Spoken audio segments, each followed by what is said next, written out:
Manny Gamburyan, There you go. good to see you, brother. Thank you. It's been some time. I don't get to see you so often, but I always get to see you. Thank you. Pleasure. What have you been up to? Just here and there, I started training people, personal training. Personal mostly. training. But you Yeah. did that before, right? I've done it before, yeah, but I started now. It's been 2 years now, so Down here. it's going good. It's going well. A lot of good clients. So, working on those. Nice. I wanted to go back, because you've been around so long. I've known you now. I don't know how many years, But you were born in Armenia. I was. Could you tell me like where you were born and the process, like how you came over? I'm always interested in hearing that. I was born in Armenia in 1981. In Yerevan? In Lenakan. It's a small town in Armenia. Came to the States 1991, May 30. It's been almost 29 years now, so we're in the States.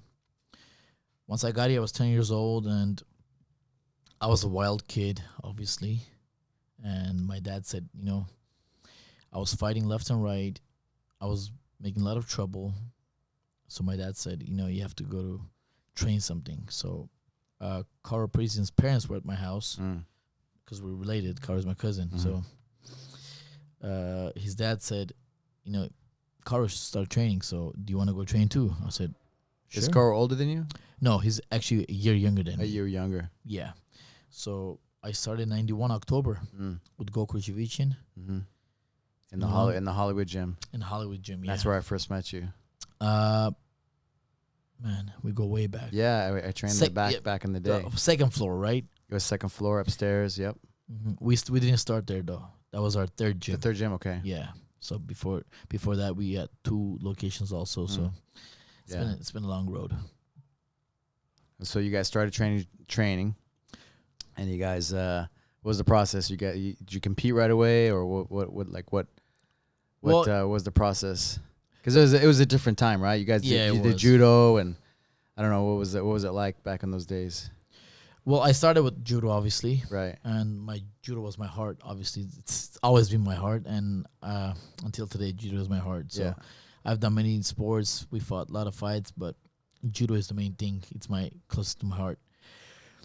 I started with judo 91 and 1994. First time I competed in judo nationals. I took first place, and then it went start from there. 94, 95, 96 until 2000. I was winning back to back. I was a strong kid.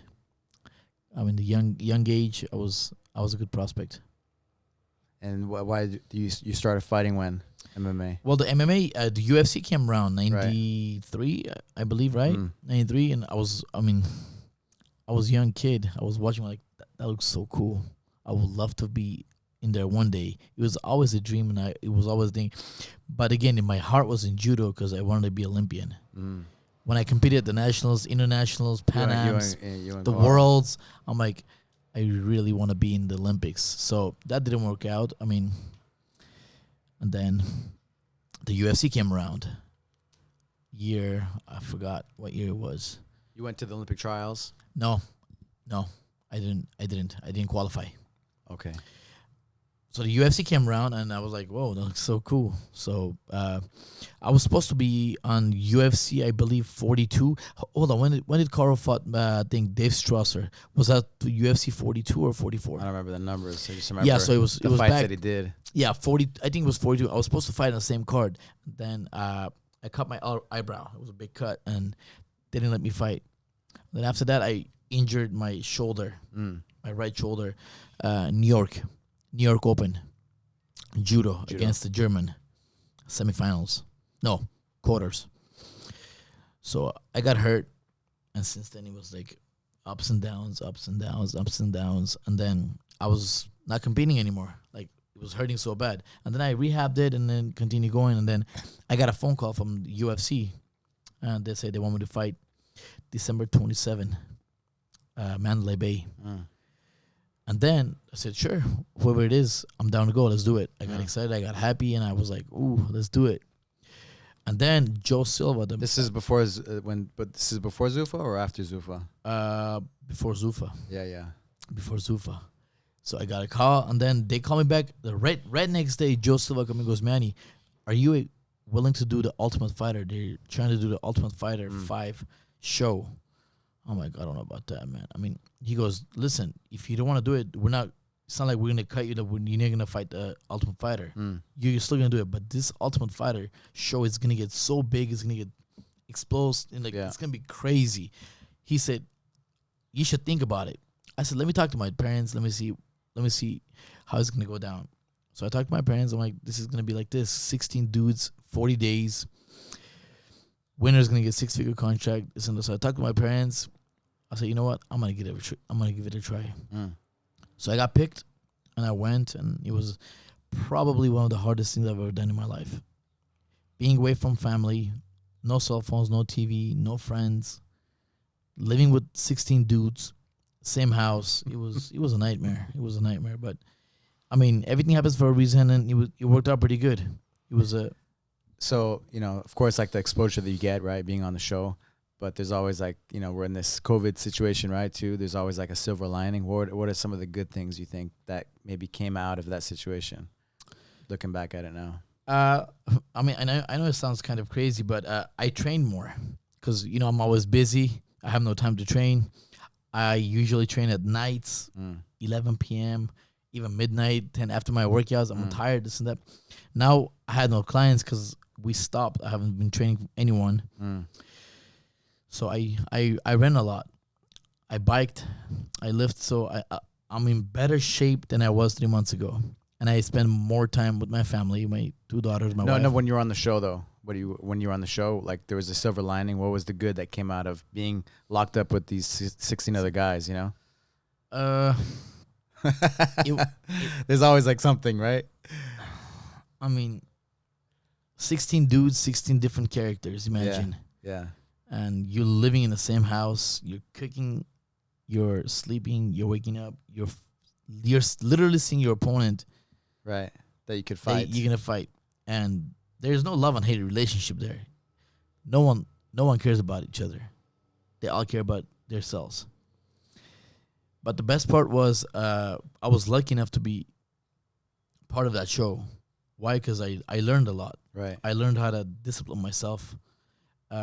I was always disciplined about what I do, but now I'm more disciplined because it taught me well, like the weight cuts, the weight training, how to avoid being somewhere not with your family or like in general in life. It was change your mindset completely. So when I came back, I was a different person. Totally, I was a different person. The way I think, the way my mentality. I got the toughness from them. Definitely.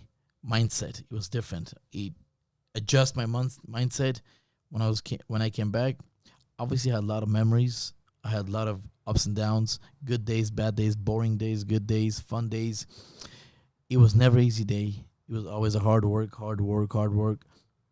And I always reminded those guys that I'm going to win the whole show. I'm just giving you guys a heads up. I might be the smallest one here. I might be the shortest one here, but I'm going to beat all you guys here. I'll be your nightmare. You pick me, we'll start from there. So they knew who I was. They know who Nate was. I mean, look at the show. I mean, it was so many tough guys in the show. Gray Maynard, Nate Diaz, Joe Lozon. I mean, a lot of. It's probably the top show that they ever had, right? As far as contenders, I think so. I mean, a lot of top guys. They were in the UFC forever. Most of those guys, like 95% or more. They're still around. I mean, a lot of them, they're still around. So I learned a lot. It was the toughest thing I've done, but I learned a lot. Whatever is tough, it's always very important. You grow up, makes you grow, right? 100%. Yeah. One of the things, speaking of like the hard work, like that when I think of you, I always think of you as being the hardest worker. And you have Gokor Chivichyan, for me, like there's some of my favorite fights I saw, the fight with him and Nick Diaz, the fight with him and Diego Sanchez. Like, man, they're probably one of the best grappling displays like in the history of the UFC. Mm-hmm. If anybody hasn't seen those shows, right, those fights, right, man, it's like nonstop up and down. And then, he kind of brought the judo element in a way. Oh, he did, 100%. To UFC, He did, 100%. But for you, like I was, because I've been, we used to train at the was a place on La Brea in Hollywood. What's that place called? The gym. Eddie Bravo used to be there. Oh yeah. What was that place called? I forgot. You're right. Well, you're right. You know, that we used to meet there. We used to meet there, different places. You know, different gyms around the LA. You know, and one of the things you would always help Carl. You know, train for the fights, and you were always in the gym. You know, always pumping people up, always giving you like your heart and soul. And I think I think like hard work. Maybe you're not the like Carl. I think was like seems to me like crazy talented. You know, but you are always the hardest worker. You know. I always believed in hard work and dedication. I mean, talent, everyone has talent. But if you put talent and hard work together,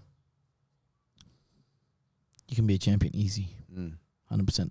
There's always hard work matters. Talent, you can't rely on talent.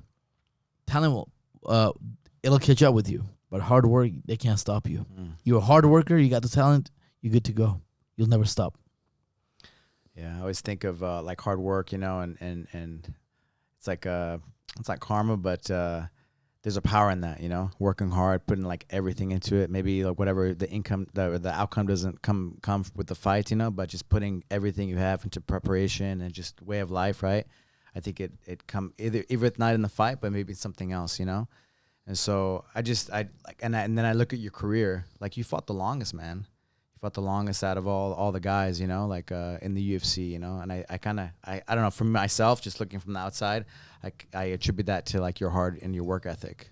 Like you never missed injuries, you showed up, whatever it was, you know, that was happening, you showed up, and not just even for yourself, but for other people, you gave yourself, you know, you help people train and prepare them for fights.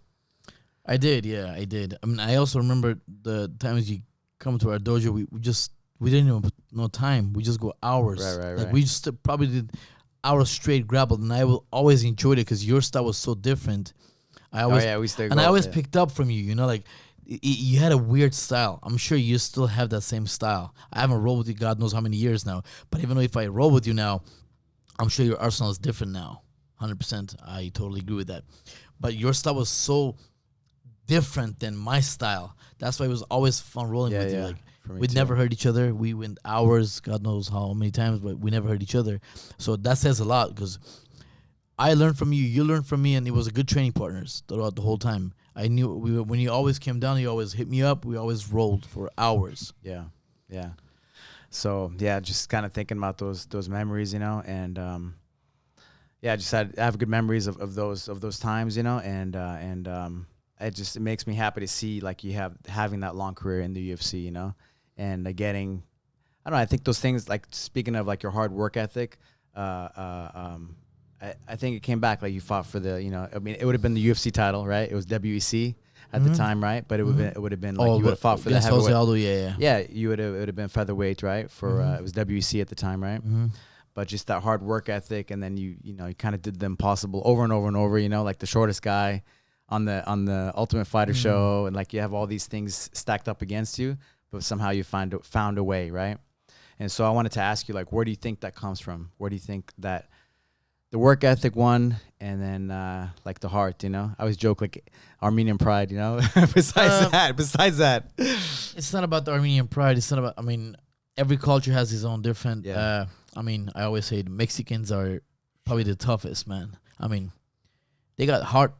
Mexican people are not the most talented people, but they got heart of a lions. They all got heart, and they got chins. They can go days. So the pride, put it on the side. It's my love that I have for the sport, that I always wanted to be the best. Everything I do, I want to be the best. I play cards, I want to win. I play soccer, I want to win. I play hockey, I want to win. I play basketball, I want to win. Even if I play with Michael Jordan, if I'm playing basketball, I want to win the game. That's how always my mentality was. Like fighting against Jose Aldo, that time he was like super hot. Like he was on a roll. Like it was a Jose Aldo. Pound for pound, top one of the best in the world. Number one pound for pound at the time. Yeah, of course. I mean, a lot of people, I don't want to put Jose Aldo or Conor McGregor down. Conor McGregor didn't beat the best Jose Aldo. He beat him in 13 seconds. Don't get me wrong. I don't want to take anything away from the guy, but it was not the same Jose Aldo that I beat years ago. Mm-hmm. So the time we fought, Jose Aldo was a big. He was number one big puzzle on the pound for pound list. He was number one. Yeah, I remember. And the way I trained, I wanted to knock him out. That was my main plan, especially after big win over Mike Brown. I knocked him out. I mean, I heard no one ever touched Mike Brown. No one ever dazed him. No one ever dropped him, Mike Brown. And I knocked him out in less than a round. And I'm like, you know what? I really believe that I have the tools, I have the power, I have the technique to beat Jose Aldo. And I did really good against him in the first round. And Jose Aldo he was a better man than I. I mean, I learned again. I mean, I got dropped in practice. I got dropped in fighting, but I never gave up. I never have that giving up mentality. I always want to push myself. I always want, like, people like, pandemic, we're going tough times. We all do. Let's not give up. I mean, you have a saying that I remember you wrote on social media or whatever. Maybe you told it to me, but tough times don't last. Tough people do. That's the truth. I always say that tough times don't last. Tough people do. You got to be tough in your heart, your head, and you always think you got to think positive. A lot of things going on in life right now. The riots, pandemic, no schools, no jobs, nothing. It's crazy, but you got to hang in there. Everything is temporary. Everything is temporary in life. And when they say we only live once, man, we got to do it. No, you don't live once. You live every single day of your life. You only die once. So take advantage of it. And that's how I live. And that's how I set up my goals. And that's how I try to become a better fighter, better athlete, better human, better father, better husband, better things in life. And I see myself growing each day. Like I said, 1% better, 1% good, 1% healthy. That's all I need every day. Who are some of your mentors and people you looked up to coming up? As a kid, growing up, you grew up in the gym. Your dad enrolled you in judo, and your cousin. My dad, he always he taught me well. He said, always be right and don't do anything bad to anyone, and try to help much as you can. But in the long way, I got punched in my face so many times during those times. Like, I don't deserve this most of the time. Like, people didn't look at me as a better fighter, better person, better training partner. So they always trying to put me down. And then they realize, like, no, man, I mean, this guy's doing something good. Like, let's follow his steps. Every time you have someone in your gym or a friend, someone's doing good, don't hate. Just look at the steps that he's taking. Sometimes people get lucky, but not every time you get lucky. Look at you, for example. You're successful now. You have family, you have kids, you have wife, you have a beautiful gym. It didn't just happen in one day, right? You worked hard to get there. And I always tell, like, when I come here and I always eat the acai jungle, and like I always tell, like, Alberto is my friend, I mean, he's a good friend of mine for so many years. I tell him I said hi. I don't know if they say, I always say, Manny, tell him Manny says hi. So if my wife is there, she'll yeah, know, right? Yeah. So I mean, it's depending on the day, yeah. Yeah, it's always tough. You got to look up for someone. I mean, my dad, was. I've never heard you say anything bad about anybody. Talk bad about anybody. Always coming up, when you're a fighter, like, you're always trying to, put people down to make yourself look better. A lot of people do that, right? But I never heard you say a bad word about anybody. Why would I? I have no right. Even when I hang out with Nate and this and that, Nick, like, Manny, I didn't know you were friends with Nate. I mean, we fought. I mean, it wasn't his fault. I popped my shoulder out. He was ready. I was ready. I mean, he was going to go for the kill. I was going to go for the kill. He wanted to win. I wanted to win, but I popped my shoulder out. I mean, he's a great guy, great fighter, a great homie. I mean, whenever he's in town, he always he shoots me a text, calls me. We hang out. We go to spas. That's how life is. I mean, I'm not going to hate you the rest of your life. Like, we never fought or we fought. You beat me. You were a better night that night. It's all good. How'd you feel when he beat Conor McGregor? I felt great. I felt great. Were you watching it? I called it. I mean, yeah. Listen, Conor's a great fighter. Yeah. I'm not hating on Conor. A lot of people think, like, Manny, what do you think about Conor? Conor's a great fighter, bro. You're a the realist. Yes. And you have experience like firsthand, right? Yes. You know how people are about and what they're made of. Yeah. Speaking of heart and resilience.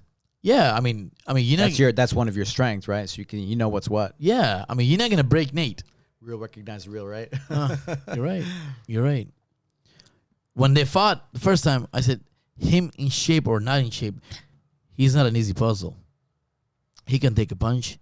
So you knew that beforehand. Oh, yeah, 100% I knew it. I knew it the second time. I know Conor was going to make switches. He's going to work on his cardio. Okay? That's the biggest weakness that Conor McGregor has. It's his cardio. His timing is good. His power is good. His technique is good. His wrestling, the takedown is getting better. His jiu-jitsu is blue level.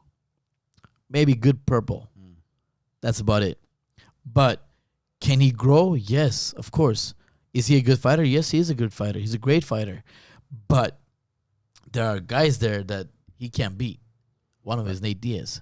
Definitely. With his tough chin and just doesn't give he a can damn. Nate can take a punch and then Nate can Keep coming at you. come at you and he's a nightmare. So what do you think happens in the third fight? Nate will win. Nate's winning. How would he win? He'll submit him. Eventually break him. Why? The thing is, can Conor stay in good shape? He's got to stay away from all the liquor that he's drinking. Because you can't party and go fight Nate. It's that hunger, right? Speaking of the Jose Aldo being on top for that long, right?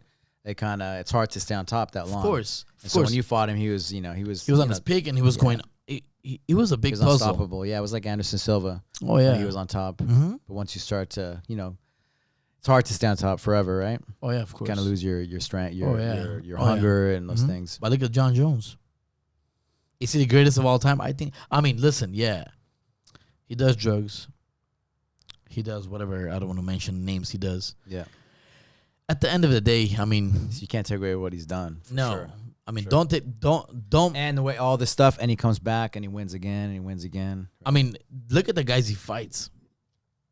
All champions.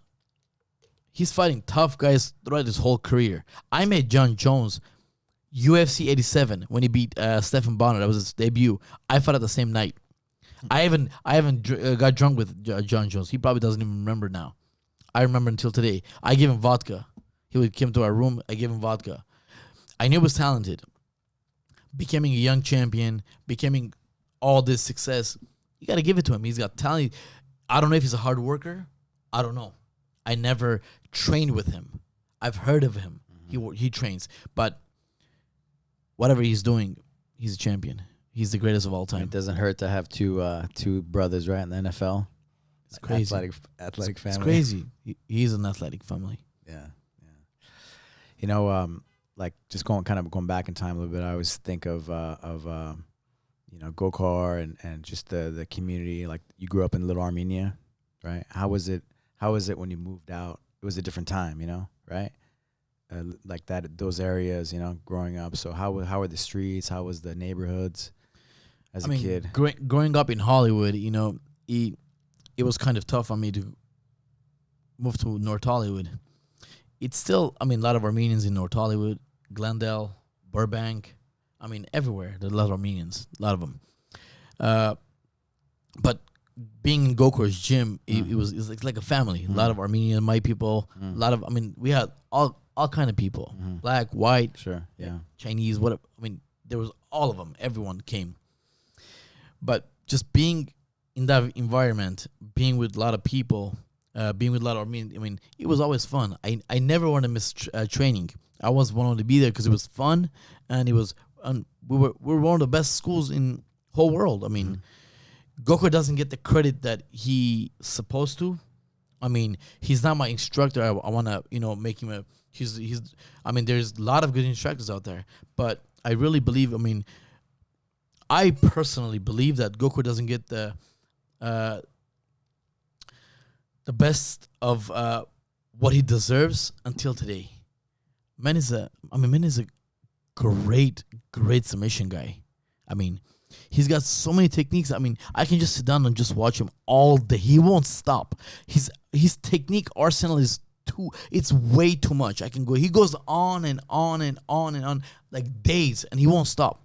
That's how big his arsenal is. Until today, he's almost 60 years old.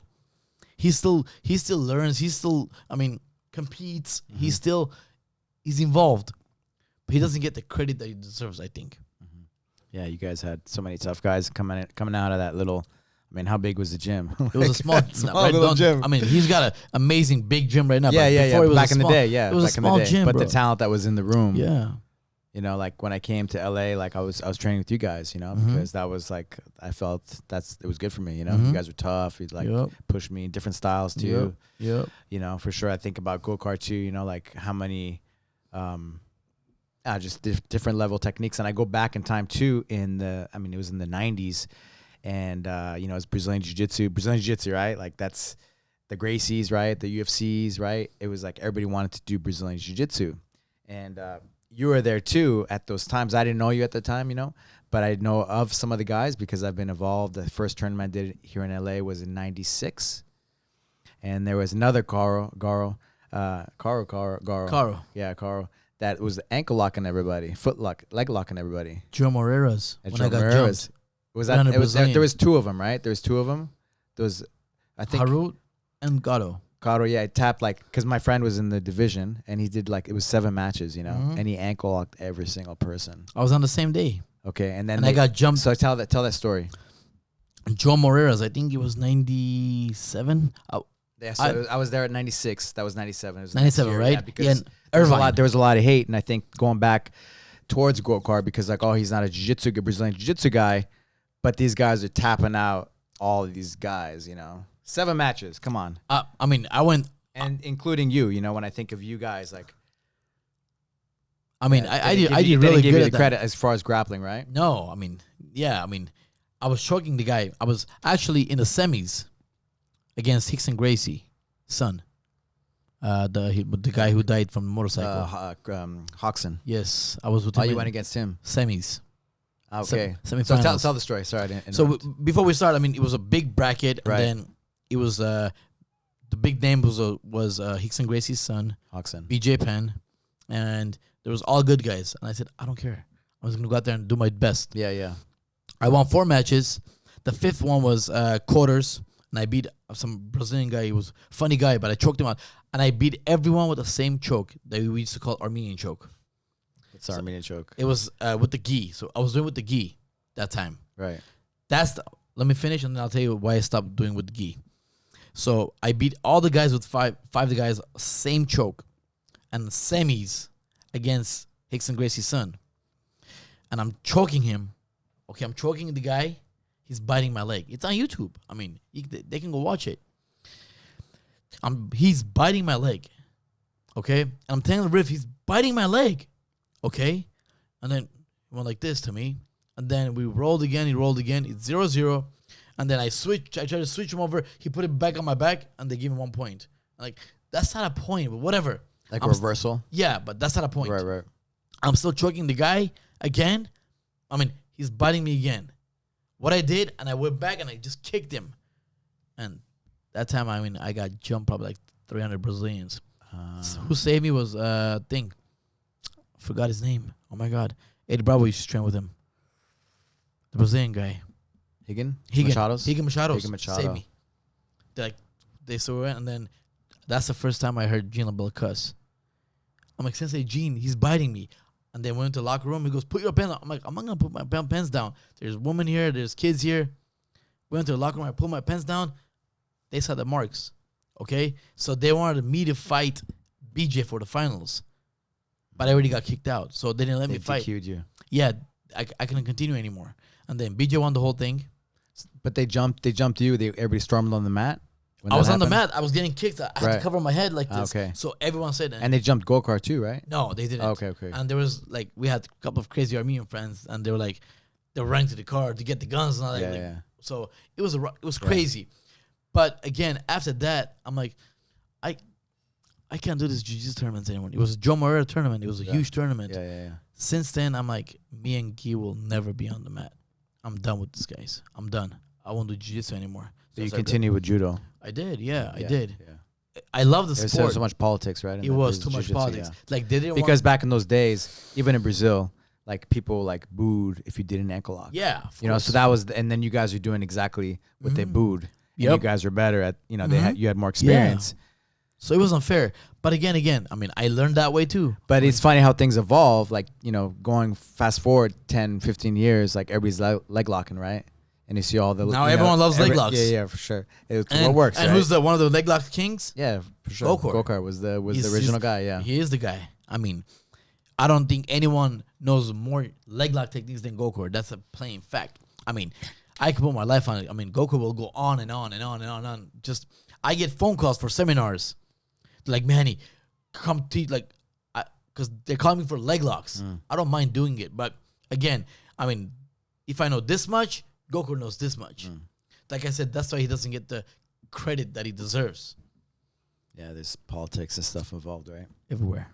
The jiu-jitsu, and it's funny because I'm from that. I'm proud too. Like, I'm one of the first Gracie like black belts Americans moving down to Brazil, and then my wife being Armenian. I was connected to all you guys and training with you guys, and then just to kind of hear these old stories. It's really interesting, you know, because you guys have been around, and then my friends competing with Carl, the big one, Carl, not your cousin. Yeah, big Carl, yeah. And he was ankle locking everybody. 7 matches, 7 ankle locks. Yeah.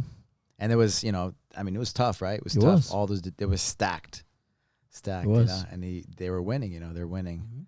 So and people forget that, right? They forget that. They do. That you guys are winning, actually, those tournaments. You guys have always been tough, you know? We've been around for a long time. Yeah. Even, I've been around for a long time. and then you guys transitioning into MMA and fighting. Yeah, from judo to MMA, it was hard. It was hard. But, I mean, like I said, I mean, people say, no, that's not true. You got to born to be a fighter. You're born to do it. There's billions of people out there. I'm lucky enough that I can call myself, I've done it before. I've done fighting before. What did you feel like you were representing when you would fight? Myself, my country. I represent my country. I always put my country. I always put my flag on it. Until today, I mean, I'm in the UFC game, right? And it was Manny Gamburyan with the Armenian American flag. I'm like, I respect this country. I was almost raised here, but my name is not Manny, and I'm not. It's got to be only Armenian flag, and it's got to be Manvel Gamburyan. It's interesting that when you fought Mike Brown, you know, to get the title shot, you know, that it was right around the genocide time, right? It was same that was day. interesting. Same day. April 24th, Interesting. 2010. You think it's a coincidence? When I got called from Sean Shelby, I'm fighting April 24th. I didn't even ask opponent. I was all goosebumps everywhere. I'm like, are you serious? That's an Armenian genocide day. I'm winning. I prepared that night to go to war against his former champion, a tough fighter against Mike Brown. And I said, he chokes me out, I'm not tapping. He breaks my arm, I'm not tapping. Breaks my leg, I'm not tapping. He better knock me out, or else I'm going to be on his face 15 minutes. Thank God I finished him early. Yeah, crazy, you know, when I think about that. It was on the day. Day. Same day, yeah. April 24th, 2010. 2010. Wow. Mm-hmm. Wow. All right, going back to Gokor. So you grew up growing up in the gym, and you know, some things had, like Carl, you know, your cousin, he had left. There was some little bit of drama, you know, but you always stayed loyal to him. I'll say I saw, you know, we were connected at that time, you know, and so I would, like I said, like your character, like, man, nobody can take away your character, and I think like karma and stuff and those things, kind of good things happen to people that do the right thing, you know, and you always, I feel like, did the right thing. Like, you always helped Carl, or whoever it was, like, even if they didn't give it the same thing back to you, you still did it, you know, you still did the right thing. I mean, I'll say loyal, whoever deserves it. I really believe there's a lot of instructors out there. There's a lot of good grappling gyms. I always go. I visit probably you a couple times. I visit Eddie Bravo. I'll go. I mean, I'll train at GFC, Main Event, SK, all the places. But where I grew up, I only have one instructor. That's the only instructor I have is Gokor. So the rest that are still instructors. There's wrestling instructor, conditioning, but main what I'm made for is Gokor. It's because you were a kid and you grew. He made you, right? You made your character. Yeah, I grew up with him. That's for sure. I grew up with him. Yeah, You're doing the IG live. Yeah. NFL I am, actually. Sorry, guys. Sorry. You grew up with him, so it's so ingrained. It made you who you are. That gym It did. in Hollywood, 100%. and a lot of other Armenian kids maybe that would have maybe gone down a different path, right? If it was one for that gym. Gokor saved so many lives. I mean, bad kids, good kids. I mean, staying at the gym, it doesn't get any better. I'm raising 2 kids, my 2 daughters. I would love them to train. They don't have to fight. I hope not. But if they fight, I will definitely support them. If one of them fought, if she wants to be a fighter, I'll support her. They're like, Manny, are you saying? I'm like, yeah, I'm very serious. If they want to fight, I'll support her. I don't have a boy. Do you want them to do judo and stuff before that? I want them to grow up doing judo, something jiu-jitsu, active. judo. I want my older daughter to play soccer and my younger daughter to do judo. I see it in them. I mean, I have the experience. Obviously, I see it. But again, I could be wrong. One of them, they might not want to do anything. But I would love them to train something so they can be disciplined. You teach your kids discipline, but when they're in the sport, it's a different discipline. They have to learn that it doesn't just come. They have to live with it. If you hadn't gone to the gym, what do you think would have happened to you? That's a good question. I don't know. I have this mentality that whatever I want to do, I'm going to do good. So probably be in the jail, to be honest. But I could be wrong. I could probably just be alive and be a not normal person. But I am who I am, what I've done in my life. I think I've done enough for my culture, for my people, for whoever I did it for. I mean,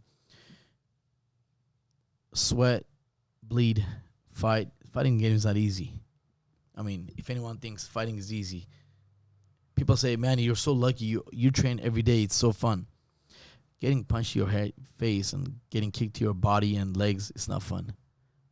And you know it too. It's not fun. But I love doing it. Until today, I still believe that I can do it. Why? Because I don't do drugs. I've never done drugs in my life. I've never done it in my life. I've always stayed loyal. If I would have done HGH, TRT, all the bullshit stuff that goes around nowadays, even the young fighters, when I see it, I blast them. I'm like, I'll put them on social media. I mean, I don't even the 35 champ, 25. It doesn't matter. You're doing drugs to fight, meaning steroids and all that. You don't belong in there. If you can't do it anymore, that means it's your time. Hang it. Don't force it. You get hurt. Don't do anything stupid to come back and get hurt more. Okay? So, I haven't been fought for 3 years. And I haven't been checked from the USADA for 3 years. Even if I decided to come back, I gotta go through USADA for 3 months. I have no problem. They can come right now. I'll be free. Get the blood. I'm free. Do it. I've never done it in my life. Never. And I will never do it.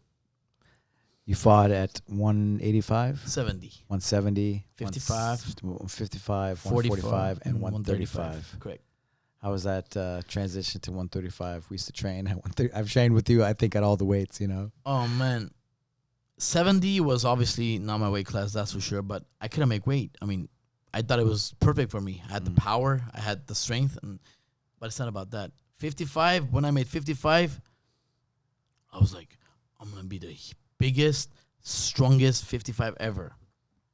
When I went to the 155 and then when I fought, I'm like, what am I doing here? But I never thought I can make 145. I'm like, are you kidding me? I can never make 145. And I did 145, and I thought it was the end of it. That's it. Never again. And then who came around? Mike Dolce came around. I wish I had Mike Dolce early in my career. If I had Mike Dolce earlier in my career, with right coaching, Mike Dolce in my training camp, I don't want to talk big, but there's no way in hell I wouldn't be a world champion. No way. What am I fighting at 155? 135 would I belong. The right weight cut, right eating, right training. I don't think anyone can stop my power and my technique. I still believe it like that. I mean, people cheat to fight. I didn't have to cheat. So let's go back to 45, 35. I never thought I could make weight 135. And plus, on top of everything, cutting weight with the jacuzzi, I'm like, no way. I started doing I started doing some of the things he was talking about. It's impossible. It's impossible. I would talk to people that he trained, you know, and I started doing the jacuzzis and all the different things, you know. And then, I mean, I made just weight. made things easier, you know. The first fight, I fought Cody Gibson. That was the toughest fight. He's a tough dude. Cody Gibson, a lot of people don't give him credit. That guy's a beast. I finished him. And then it was Jorgensen. And then it was on and off, man. It was always a roller coaster for me. It was just, again, I retired in Brazil, Sao Paulo. Why I retired? Not because it was time. No, it's not time. Too many injuries throughout the years. Knees, ankles, elbows, shoulders, back.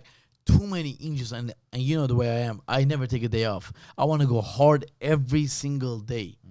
I just want to go and go and go. After that, when a lot of people thought I got knocked out or I got TKO'd. I popped my knee out. I couldn't walk for a month and a half. Is that what happened in the last fight? Yeah. I popped my knee. And then when I look at that in the crowd, and I just closed my eyes like this, and I said, Manny, you can't do this anymore. This is the end of it. Like, every time I get goosebumps, every time, like, I want to cry because that's how I felt. Like, it was a very, very, very tough moment for me. And when I look at Reed Harris, and I looked at him, he goes, "Stay strong. You're still the best." I said, "I can't do this anymore. I think this is the end of it." He goes, "Do not leave the octagon." Like, I get goosebumps every time I talk about it. But you knew. So I didn't go to Brazil to retire. That wasn't my plan. Was go and beat him up in Brazil in front of his fans. That's the time I called. I said, I can't. If I can't be the best, I don't want to be here. If I'm not gonna be the world champion, I don't want to fight. And then time passed, and then married, kids, and then things get better. Congratulations, 2 daughters, right? Thank you. Yes. How old? You. The older one will be 4, and the younger one is already 2. 2, yeah. It's a journey that I go through, and then it's always tough. And we got back from Brazil. I'm sad, and then after years, I'm rested now. I'm hungrier, and I want to fight. I even texted Dana. I said, "I want to come back." He goes, "You're old." That's exactly his words. He goes, "You're old." I totally get it. This is young men's sport. This is young boy sport. As if you go far, but you won't finish it. It's. I know it sounds pretty crazy, but those younger guys will catch up from here and then they finish it because they're young. Not they're hungry. They're younger. They can. When you're younger, everything's different in life. When you grow up, you get slower. Yeah. Everything gets harder. You have more responsibilities, right? Which can slow you down, you know. Yeah. Family, kids, other things to think about. When you're younger, you can just totally focus. Yep. Life is different when you're younger. So I said, I want to do my last fight. And I've always been a fan of him. I always wanted to fight him. The reason you guys wanted to make me go 45 because of him. I went to 35. It was still him. And I never had a chance to fight him. I said, I'm going to call him out. Let's make it happen. I always wanted to fight Uriah Faber. That was my main thing. Back in the day when I was fighting 55, Lorenzo Fertitta, he came up to me and goes, Manny, can you make 145? I'll give you immediately title shot. I looked at him like, there's no way I can make 45. So that time was in my head. He was always in my head. I have no hate against the guy. I mean, listen, Uriah is one of those guys. He's a legend in the sport. He's done so much, he doesn't never have to fight anymore. He can just hang it and leave it. He was the featherweight champion for so long. 100%. He was the guy to look out. He was the lightweights, the featherweight, king of featherweight, the godfather, right? godfather of the lightweights. That's it. 100%. Yeah, 100%. Yeah. I mean, love him or hate him. Put them on the mat. Put them on the map. Put Jose Aldo on the map. 100. Put everyone on the map. Yeah. It's the guy. And fighting those weight classes, it would have never be like me and him were supposed to fight. When either he lost or I lost, or he won or I lost, or he won and he lost or I won. So it was never a chance. But I when he came back for the fight, against his last fight, I think got TKO'd. Mm-hmm. I posted it. I said, "You're right. Let's do You guys should do a grappling match. You want the fight? I want to fight. It's the reason to get I back want to into fight. it. I wanted to fight. Yeah, I wanted to fight. I put on my social media. I was like, Fight Island. let's make it happen. Fight Island, right? Why Let's not? let's just fight. Let's just fight. Let's just win or lose. We're both retiring at the same time in the octagon together. Win or lose, I'd we're watch it, both yeah, for sure. We're both retiring in the It's cage a good matchup together. It's a good matchup. I mean, it was long way. Let's do catch weight. Let's do 140, 45, 50, 55, 60, 70, 85, whatever you want. But again, he's retired. He's happily married, kid. I mean, I like the guy. He's a super nice guy. Yeah. If it ever happens, I'm done. If it never happens, he doesn't have to worry about it. He's still a legend. He's still the greatest of all time for me in the lightweights. I think of like a judo versus wrestling style in a way, but both you guys have like the ground and pound like style too, right? So it's an interesting matchup for me from a grappling perspective. Yeah, of course. It's a really good matchup. He's not an easy fight for anyone. No, for sure. Until today, he's not an easy fight for anyone. It's not I'm calling for an easy fight. Uriah Faber is never an easy fight for anyone until today, even for the champ. Man, like I think I can't help but think about judo, how it's changed, like over time, even since I've known you, like you, like Sevok, you guys do like a lot of double legs and things like that, and they've kind of changed so many. They have so many more rules, right? You can't do a lot of the things that you used to do. Judo's not like fun anymore now. Too many rules, way too many rules. It's not fun anymore. What year did they stop like doing double legs and those kind of attacking the legs? Right, you can't attack the legs. 210 probably. 210. So that's when you guys stopped, right? I stopped 2000. 2000? Okay. 2001. Yeah, crazy. 2000, I competed the Junior Worlds in Africa. I came back, and then from there, it was different. But judo was always my heart. Until today, I still say it. I know people get crazy. Judo is the toughest sport I've ever done in my whole entire life. It's super tough. It made you, right? It made you. 100%. Yeah. 100%. I look at all you guys, and that's it. Like the toughness and just everything that comes with that. Mm-hmm. Yeah. What's your favorite moment of your career? That's a good one. Probably after Mike Brown fight, when I knocked him out. It was Armenian Genocide Day. I mean, I fought for my people that day. I'm gonna be honest. I really fought for my people that day. I mean, I get goosebumps like when you talk about it. Yeah, I mean, Like, every time. I mean, fighting Mike Brown was a big deal. Let's be honest. Yeah, at that time, right? It was. Especially that time, he was just too good, and not only fighting him, it was tough. Everything was tough that day. April 24, a lot of pressure. Mike Brown, a lot of pressure, and then I better not get hurt. I'm fighting in front of a lot of people. I'm fighting a lot of emotions. It was tough. It was definitely tough. Yeah. What's your favorite moment?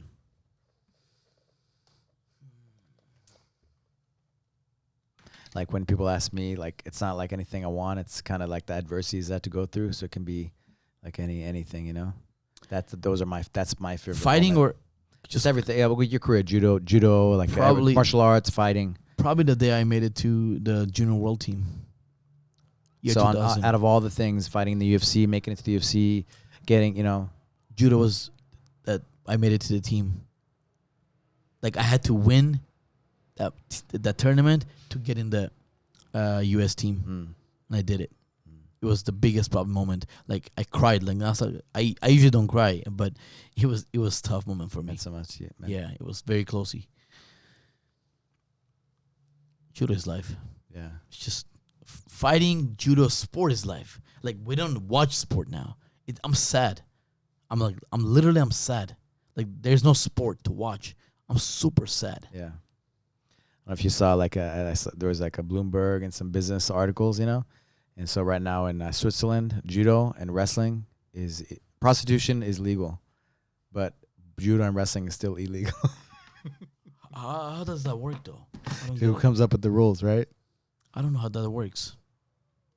I don't know. Like talking about how it helps you, like just mentally and everything. It makes people right, and then to take away things that make us better, right? Make us better humans, to be better with each other and then the world, right? That is crazy, though. That is super crazy. It's crazy, man. Crazy times, you know. What's in the future for you? We'll see. We'll see. Big things coming up. 5 probably. years, 5 years, 3 years. I want to buy my own gym. I want my own gym. That's my. Weren't you at Sunland? Like in that Sunland yeah. fighting? Are you still teaching there? I don't teach there. No. Oh, okay. No, I don't teach there. But I take my clients there sometimes. Mm. You know, I mean, the owner is a good guy, good homie. He supported me. He still supports me. Yeah. He gave me his gym. He gave me the key. He goes, "This is your gym. Enjoy it." Not a lot of people will do it. He goes, "You've done enough for my culture. Here's the keys. Have a good day." And he just left. I'm like, "What do you mean?" He just left. He goes, "This is the keys for this. There's no alarm for that time." He goes, "Have a good day." And he just left. Until today, I have the keys, and I can go in there whenever I want. Nice. Well, you're a great guy. I really respect you a lot, you know. Your work ethic, you know, just how you are as a person, and I know whatever you do, whatever you gym or whatever, you're a huge asset to any community that you're a part of. And I know you're going to do great work, you know. So, man, thanks for coming on. Thanks for hanging out, talking. And really look forward to, you know, seeing your future, you know. I'm always cheering for you guys. I'm always cheering for you, no matter what you do. And thank you. How can people find you? Instagram is at Manny Gamburyan. Twitter is at Manny Gamburyan. Facebook is at Manny Gamburyan. That's about it. Thank you, brother. I appreciate it.